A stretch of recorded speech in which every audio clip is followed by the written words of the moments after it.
class 8 sessions of subject geography, and today we are discussing chapter number 3 and the chapter name is Mineral and Power Resources.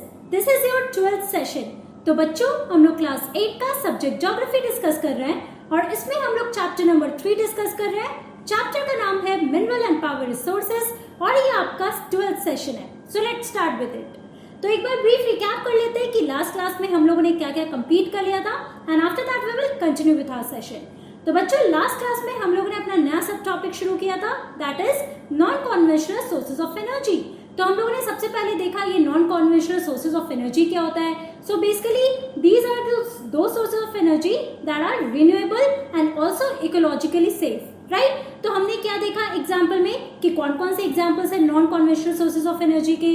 तो पहला example है wind energy, दूसरा solar energy, तीसरा है आपका tidal and after that nuclear power और geothermal. तो ये सारी चीजें हम लोग आगे डिस्कस करेंगे। सो बेसिकली बच्चों कहने का क्या मतलब है कि non conventional sources of energy जो है वो हमारे अर्थ सरफेस पे बहुत ही ज्यादा क्वांटिटी में है और हम लोग इसको रिन्यू भी कर सकते हैं। लेकिन अगर हम लोग कन्वेंशनल सोर्सेज ऑफ एनर्जी की बात करें तो ये रिन्यू तो हो जाते हैं बट बेसिकली बहुत टाइम लगता है ना, because they are also present in a limited quantity, चाहे वो फॉसिल फ्यूल्स हो फॉर एग्जाम्पल पेट्रोलियम, कोल या नेचुरल गैस। तो इनका फॉर्मेशन होने में ऑलमोस्ट मिलियन ईयर्स लग जाते हैं बच्चों।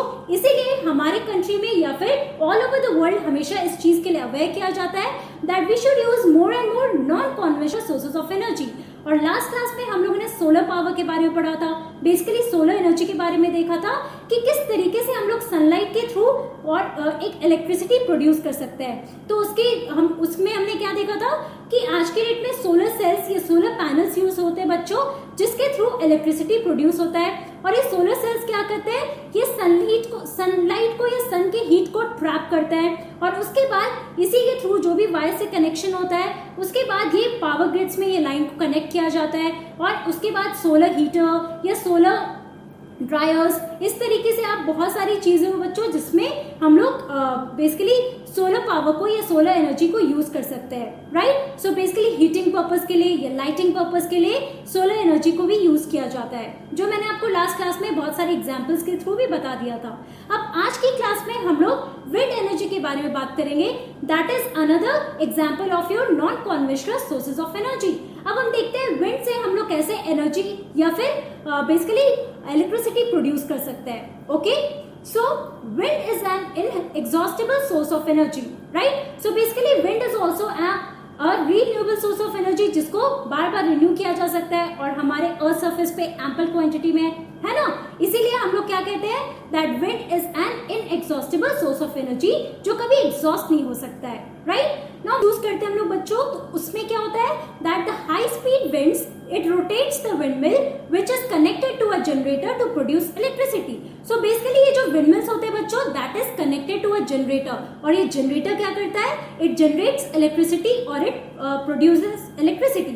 तो यहाँ पे आप पिक्चर में देख सकते हो this is the picture of windmills जो आपको हमेशा wind farms में मिलेंगे। ओके, अब हम लोग ये पूरा प्रोसीजर समझते हैं, ये मैकेनिज्म समझते हैं कि किस तरीके से windmills के थ्रू ये इलेक्ट्रिसिटी प्रोड्यूस होता है। ओके, तो आप देखो सबसे पहले लेट अस इमेजिन ये हमारे विंड्स है। Okay, now these winds they are blowing. Okay, तो सबसे पहला क्या होता है बच्चों the wind blows and after that it blows across the tall windmills. अब ये विंडमिल्स है हमारे, ये आप देख सकते हो this is the picture of windmills. इसमें आप देखो कि 3 ब्लेड्स होते हैं। ओके, और यही जो आपके ब्लेड्स है बच्चों ये रोटेट करते हैं, right. So to turn the blades of the huge turbines, so basically ये विंड्स क्या होते हैं बच्चों it blows across these tall windmills. अब ये विंड जो यहाँ से ब्लो करेंगे तो ऑब्वियसली अगर बहुत हाई स्पीड से आ रहा है तो क्या होगा इसकी वजह से ये जो ब्लेड्स है ये भी रोटेट करेगा, है ना।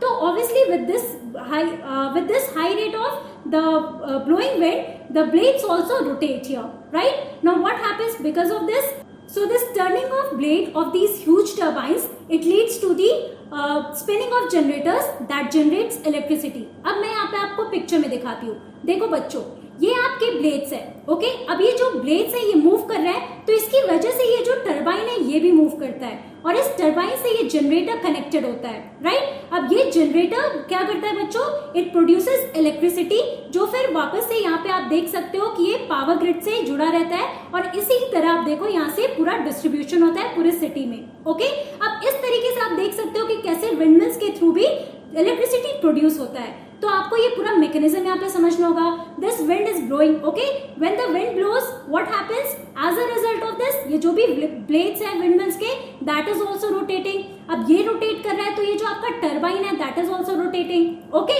अब ये टरबाइन रोटेट कर रहा है, इसकी वजह से क्या होता है, the generator that is connected to this turbine, it is also moving, okay, or this as a result it leads to the generation of electricity, right? So please remember this point here. अब आप देखो इस तरीके से एक transformer, it increases the voltage to send the electricity over, जहाँ पे ये डिस्ट्रीब्यूट होता है पूरे सिटी में, ओके। तो आप इससे देख सकते हो कि किस तरीके से यहाँ से डिस्ट्रीब्यूशन होता है इलेक्ट्रिसिटी का, right. Now this is one way through which the electricity is also produced in our country, या फिर जहाँ पे भी आप देखोगे बड़े बड़े फार्मलैंड्स हैं। Now wind farms having cluster of such windmills are located in coastal regions and in mountain passes where strong and steady winds blow. अब बेसिकली ये windmills कहाँ पे सबसे ज्यादा इफेक्टिव होंगे बच्चों? ऑब्वियसली जहाँ पे strong winds blow करेंगे, है ना। तो आपको ये wind farms कहाँ मिलेंगे? ये सारे wind farms वहीं पे लोकेटेड होते हैं जहाँ पे strong या steady wind blow करता है। सो बेसिकली आपको ये कोस्टल रीजन में मिलेगा, नहीं तो ये माउंटेन पासेस में मिलेंगे जो बिल्कुल हाइट पे लोकेटेड होते हैं। Now wind farms are found in Netherlands, Germany, Denmark, UK, USA and Spain. Okay, so basically आप इन सारे कंट्रीज में देखोगे कि आपको बड़े बड़े विंड फार्म्स मिलेंगे जहाँ पे there are cluster of windmills. अब फॉर एग्जांपल आप इस पिक्चर में देख सकते हो, ये पूरा एक बड़ा सा विंड फार्म है बच्चों, जहाँ पे आप देख सकते हो बहुत सारे विंड मिल्स आपको दिख रहे हैं। और ये विंड मिल्स क्या करते हैं, ये टरबाइन को मूव करते हैं, जिसकी वजह से क्या होता है, जनरेटर भी स्पिन होता है, और जनरेटर का जो स्पिनिंग होता है बच्चों, उसकी वजह से इलेक्ट्रिसिटी प्रोड्यूस होता है, जो फिर पूरे जगह पे पूरे एरिया में ट्रांसमिट होता है, राइट। आई होप कि आप ये पूरा मैकेनिज्म यहाँ पे समझ चुके हो। एंड आपके लिए इंपॉर्टेंट है ये सारे कंट्रीज के नाम याद रखना कि कहाँ कहाँ पे आपको बड़े बड़े विंड फार्म्स मिलेंगे, ओके। एक तो आपका ये हो गया। अब बच्चों हम लोग पढ़ते हैं अबाउट न्यूक्लियर पावर। अभी हम लोग ने विंड पावर के बारे में देखा कि कैसे ब्लोइंग विंड्स की वजह से इलेक्ट्रिसिटी इज प्रोड्यूस्ड, ओके। अब न्यूक्लियर पावर क्या होता है ये हम लोग देखते हैं। Now nuclear power is obtained from energy stored in the nuclei of atoms of naturally occurring radioactive elements like uranium and thorium. So basically बच्चों आप ये अपनी केमिस्ट्री क्लास में पढ़ोगे about the radioactive elements. तो हमारे अर्थ सरफेस पे बहुत सारे naturally occurring radioactive elements हैं, फॉर एग्जाम्पल यूरेनियम, थोरियम। तो जो ये रेडियो एक्टिव एलिमेंट्स होते हैं बच्चों, इनसे क्या होता है, सो न्यूक्लियर पावर जनरेट होता है। अब वो कैसे होता है, तो this is obtain through the energy that is stored in the nuclei of these atoms, okay. So basically इनके अंदर जो न्यूक्लियाई होता है, जो एनर्जी स्टोर्ड होता है बच्चों, उसकी वजह से न्यूक्लियर पावर जनरेट होता है, ये ऑब्टेन किया जाता है। Now these fuels undergo nuclear fission in nuclear reactors and emit power. अब ये क्या करते हैं बच्चों, ये जितने भी फ्यूल्स हैं ये क्या करते हैं, दे गो अंडर न्यूक्लियर फिजन। अब ये केमिकल रिएक्शन है, ओके। अब इसकी वजह से क्या होता है, ये न्यूक्लियर रिएक्टर्स में बेसिकली ये न्यूक्लियर फिजन होता है, एंड ऑल्सो इसकी वजह से दे एमिट पावर। अब आप देख सकते हो कि हमारे कंट्री में या फिर ऑल ओवर द वर्ल्ड बहुत सारे बड़े बड़े न्यूक्लियर पावर प्लांट्स है, okay. Now these nuclear power plants ये क्या करते हैं, बेसिकली यहाँ पे न्यूक्लियर रिएक्शन होता है और उसकी वजह से जो पावर इमिट होता है उसको यूज किया जाता है, okay. Now the greatest producers of nuclear power are USA and Europe. अगर हम लोग ऑल ओवर द वर्ल्ड बात करें तो सबसे ज्यादा आपको कहाँ मिलेगा ये nuclear producer of nuclear powers, तो ये आपको यूएसए में मिलेंगे या फिर यूरोप में मिलेंगे। Now this is the picture of your nuclear reactor. ये न्यूक्लियर पावर प्लांट है बच्चों, यहाँ पे आप देख सकते हो बेसिकली ये जो होता है एक न्यूक्लियर रिएक्टर होता है। अब ये पूरा मैकेनिज्म अगेन हम लोग एक पिक्चर के थ्रू समझने की कोशिश करते हैं। सो यहाँ पे आप देख सकते हो ये जो आपका न्यूक्लियर रिएक्टर होता है बच्चों, इसके में आप देखो this is the containment structure जो अभी आपको मैंने दिखाया। अब इसके अंदर आप देखो बहुत सारे वेसल्स होते हैं, रिएक्टर वेसल्स होते हैं, राइट। अभी आप अपने सीनियर क्लासेस में ये पूरा मैकेनिज्म और अच्छे से समझ सकते हो।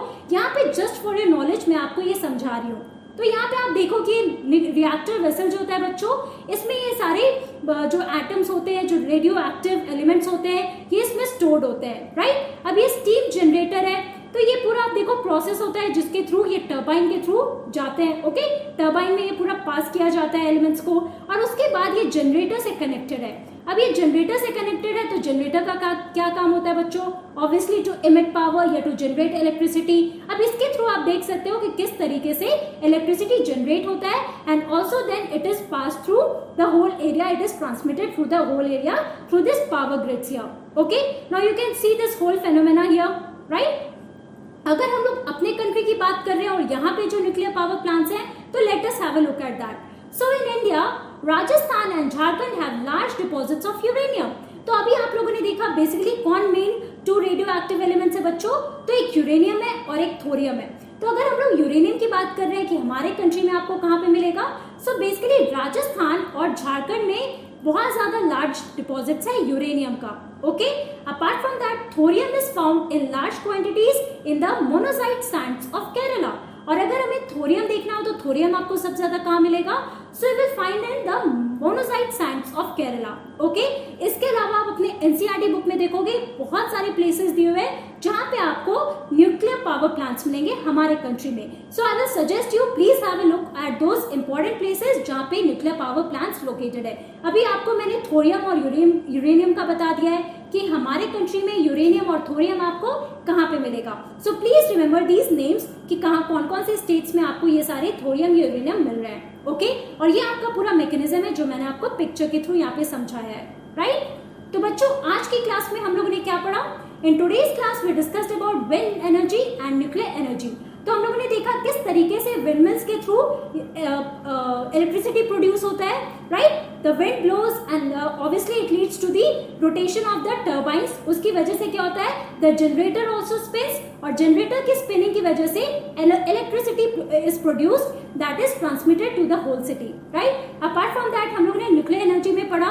ऑब्वियसली इसका कॉन्सेप्ट जो है बच्चों थोड़ा टफ है, और ये आप सीनियर क्लासेस में जाओगे तो आप और अच्छे से समझोगे जब आप रेडियो एक्टिव एलिमेंट्स के बारे में पढ़ोगे, राइट? यहाँ पे आपके लिए इंपॉर्टेंट है ये मैकेनिज्म समझना जो मैंने भी आपको पिक्चर के थ्रू समझाया। अब हम लोग नेक्स्ट क्लास में दूसरे non conventional sources of energy के बारे में डिस्कस करेंगे। So that's all for today. Thank you.